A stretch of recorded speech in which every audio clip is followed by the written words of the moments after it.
विधानसभा निवडणुकीमध्ये सपाटून मार खावा लागल्यानंतर महाविकास आघाडीमध्ये सध्या बिघाडीचे वारे वाहू लागलेले आहेत। काल ठाकरे पक्षाकडून स्वबळाचे संकेत देण्यात आल्यानंतर आज अंबादास दानवेंनी मात्र आम्ही महाविकास आघाडीमध्येच राहणार असल्याचं स्पष्ट केलंय। पुन्हा एकदा काँग्रेसवरती निशाणा साधत लोकसभेमधल्या विजयानंतर विधानसभेमध्ये काँग्रेसला अति आत्मविश्वास नडल्याचं त्यांनी म्हटलंय। तसंच महाविकास आघाडीमधल्या मुख्यमंत्री पदावरून झालेल्या वादावरून देखील त्यांनी पुन्हा एकदा काँग्रेसला टोला लगावलाय।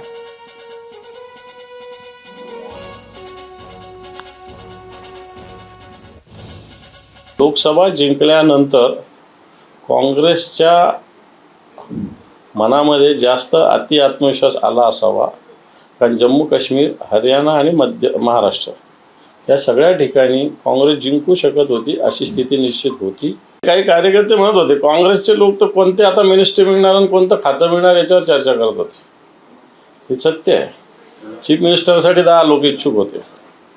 मला असं वाटतं उद्धवजी ठाकरे साहेबांचं नाव सीएम साठी पुढे गेलं असतं तर 2-5% मतं स्विंग झाली असती। एबीपी माझा, उघडा डोळे बघा नीट।